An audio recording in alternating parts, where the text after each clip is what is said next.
महिलाओं की राइट्स की आप बात करती हैं, एक लाइन तो आपने पक्का सुनी होगी जी कि अपनी हद में रहो। जी तो बिल्कुल। ये लाइन जब आप अपने ऊपर सुनती थी तब आपने डिसाइड क्या किया कि मेरी हद क्या है, जी कहाँ पे जाके मेरी हद शुरू है और कहाँ पे खत्म है? जी। हद रखने के लिए, हद करने के लिए उस वक्त में छोटे ही वक्त से घर में बाप ने हद रख दिया था, दादी ने एक हद रख दिया था, फिर उसके बाद रिश्तेदारों ने हद रख दिया, फिर उसके बाद उल्मा ने हद रख दिया, उसके बाद लोगों ने हद रख दिया। तो वो सारे हदों को मैंने इन किताबों को पढ़ के बता के जो है सारे हदों को तोड़ती गई और हदें टूटते चले गए। जी। तो अगर आप अब अपने आप को देखें 16 साल की नोएरा, तो अपने आप को आप एक क्या किस तरीके से देखेंगी, क्या मैसेज देंगी और क्या उसे बताने वाली हैं कि क्या स्ट्रगल आने वाली है आगे? आगे भी जो है ना, आज जो अर्बन सिटीज़ है उसके अंदर थोड़े लड़कियां पढ़ी लिखी हैं, बहुत सारे मालूमात है, मगर आज भी विलेजेस में करीब करीब वही हालत 50% लोगों के उस तरह के हैं। पूरे मैं नहीं बता सकती, 50% लोगों के वही हालात हैं। और खरियों में, विलेजों में जो है आज भी बच्चियों के और महिलाओं के ऐसे ही हालात हैं जिनको कुछ भी नहीं मालूम, ना उनके राइट्स मालूम है, ना उनको कुछ पता ही नहीं है कि उनके क्या राइट्स होते हैं। तो मुझे बहुत ही सताया गया और बहुत मुश्किल पहुंचाई गई। हर जगह पर जहाँ पर एक लड़की को तकलीफ़ होती मैं जाकर खड़ी हो जाती, वो मेरे दुश्मन बन जाते। जहाँ पर एक लड़की को मुश्किल होती, एक औरत को एक जगह पर सताया जाता, उस औरत के लिए जाके इंसाफ की ज़ुबान उठा लेती। अगर कोई शौहर पकड़ के मार देता मेरे सामने तो मैं उसके ऊपर कोई कंप्लेंट कर देती, तो वहाँ से वो मेरे उसकी पूरी फैमिली मेरे ऊपर एक दुश्मन बन जाती थी। बहुत सारे चीज़ें। मगर जब मुझे जो ताकत दिया, जो आज का रिपब्लिक डे जो है, वो डे है, मुझे ताकत दिया जब मैंने कॉन्स्टिट्यूशन पढ़ना शुरू किया। और कॉन्स्टिट्यूशन में मैंने देखा कि काले गोरे को एक ही रेट है और हिंदू मुस्लिम को एक ही रेट है और किसी को कोई बड़ा नहीं है। जब जाते कंप्लेंट पकड़कर, हमें पता नहीं चलता था कि देखो ये लड़की को कोई मारा है, सताया है, तकलीफ़ है। जब पुलिस के पास जाते तो पुलिस क्या करती थी, उसको अवॉइड कर देती थी। हमें पता नहीं उतनी छोटी उम्र में कि क्या है, किसको बात करना है, क्या बात है। मगर उसको कहीं से फ़ोन आता था एक पॉलिटिशियन का, और वो एक वहाँ का एमएलए लोकल का फ़ोन कर देता तो वो बिल्कुल बेचारा खामोश हो जाता था। तो फिर जब कॉन्स्टिट्यूशन पढ़े तो फिर मुझे ये बात मालूम हो गया कि हिंदुस्तान की सबसे बड़ी सुप्रीमो जो है ये कॉन्स्टिट्यूशन, कॉन्स्टिट्यूशन। तो कॉन्स्टिट्यूशन। सबसे बड़ी सुप्रीमो जो है ये कॉन्स्टिट्यूशन है। और इसमें लिखा गया है इस किताब के अंदर कि सारे भी ब्रदर अम्बेडकर ने, जैसे 1947 में हमको आज़ादी मिल गई, तो 1947, 1948, 1949 और 1950 तक के लिए जो है ये कॉन्स्टिट्यूशन की तैयारी हुई। और इस कमेटी में मुसलमान भी बैठे, इस कमेटी में हिंदू भी बैठे, इस कमेटी में सारे लोग बैठकर इसको फैसला किए। और सारे राइट्स जो है, रिपब्लिक डे, डेमोक्रेटिक कंट्री और रिपब्लिक डे और इंसान के हुकूक, हर इंसान को प्रोटेक्ट करता है कॉन्स्टिट्यूशन।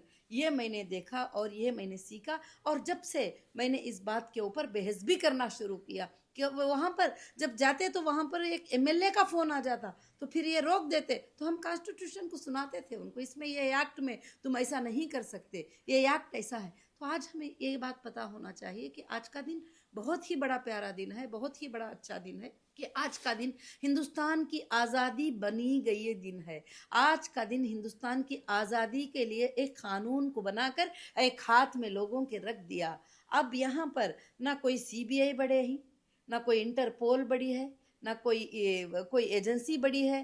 कोई भी दुनिया की एजेंसी हो, कोई दुनिया का कितना बड़ा पॉलिटिशियन इंडिया का हो, यहाँ तक के प्रेसिडेंट भी इसको फॉलो करना, कॉन्स्टिट्यूशन को बहुत ही बड़ा ज़रूरी है। जजेस को इसको फॉलो करना है बिल्कुल। और प्रेसिडेंट को इसको फॉलो करना है, सारे लोगों को इसकी बाउंड्री में रहना है। मगर पूरे लोग इस बाउंड्री में रहना है, तो कुछ लोगों को तो कॉन्स्टिट्यूशन के बारे में पता भी नहीं है। बिल्कुल। इसीलिए अब एक बहुत बड़ी टीम तैयार हो रही है कि constitution awareness programme total India में कैसे चलाएं, बच्चों को स्कूल में और कॉलेजेस में ये बताएं। उनको ये मालूम है कि कॉन्स्टिट्यूशन है, उनको ये मालूम है कि रिपब्लिक डे 26 जनवरी है, और उनको ये मालूम है कि उस दिन झंडा लहराया जाता है। और मगर तुम किसी भी नेता को जाकर पूछ लो कि कॉन्स्टिट्यूशन में क्या लिखा हुआ है, वो उनको नहीं पता। बिल्कुल। अगर पढ़ लें, अमल कर लें, तो इससे बेहतर कुछ नहीं है। बिल्कुल। सबके लिए इंसाफ, सबके लिए अच्छा। और कोर्ट को भी इसमें क्या लिखा है कि दोनों तरफ से भी सुनना ज़रूरी है, बिल्कुल। दोनों तरफ से भी सुनना ज़रूरी है। और दुनिया तुम्हारे ऊपर लाख इल्ज़ाम लगा ले, कॉन्स्टिट्यूशन एक ही कहता है कि एविडेंस लाना है, प्रूफ करना है। इल्ज़ाम लगाने से कुछ नहीं होता किसी के ऊपर भी, और एविडेंस लाना है, उसको प्रूफ करना है, बिल्कुल। जिसको ट्रायल कोर्ट कहा जाता है। और ट्रायल कोर्ट क्या है? कॉन्स्टिट्यूशन में लिखा है। हाई कोर्ट क्या है? कॉन्स्टिट्यूशन में लिखा है। सुप्रीम कोर्ट को क्या करना है? कॉन्स्टिट्यूशन में लिखा है। किसके क्या राइट्स हैं, किसके क्या हुदूद है, सबको लिखा है। मगर कॉमन मैन को सबसे ज्यादा पावर दिया कि कॉमन मैन सबसे फाइट कर सकता है। किसको लेकर कर सकता है? कॉन्स्टिट्यूशन। जी, सबको लेकर, सब पे फाइट कर सकता है।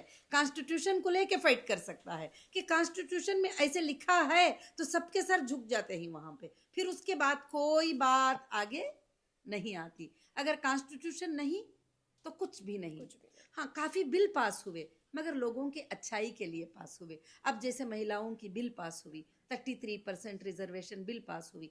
अब इसको इम्प्लीमेंट कौन करना है? महिलाएं करना है। महिलाएं आगे आना है, हिस्सा लेना है। अभी आपको भी पता होगा कि अब काफ़ी लड़कियां, यंग लड़कियां भी जो है पॉलिटिक्स में आ रहे हैं, बिल्कुल। और हर उस लोकसभा जगह में जा आ रहे हैं, राज्यसभा में आ रहे हैं, और हर जगह पर जो है लड़कियों को जो है काफ़ी एक ये हो जाती है। तो इस तरह से इसमें मर्द औरत को एक हुकूक है, बराबरी दी काले जाती गोरे को बराबरी का हुकूक है। किसी को ना ज़्यादती है, किसी को ना कमी है। मियाँ बीवी के हुकूक भी, दोनों के भी कोई जो भी है, नहीं, सही कोई बात। भी ये नहीं है, सब एक है कॉन्स्टिट्यूशन में। तो कॉन्स्टिट्यूशन सबसे ज़्यादा बेहतर है।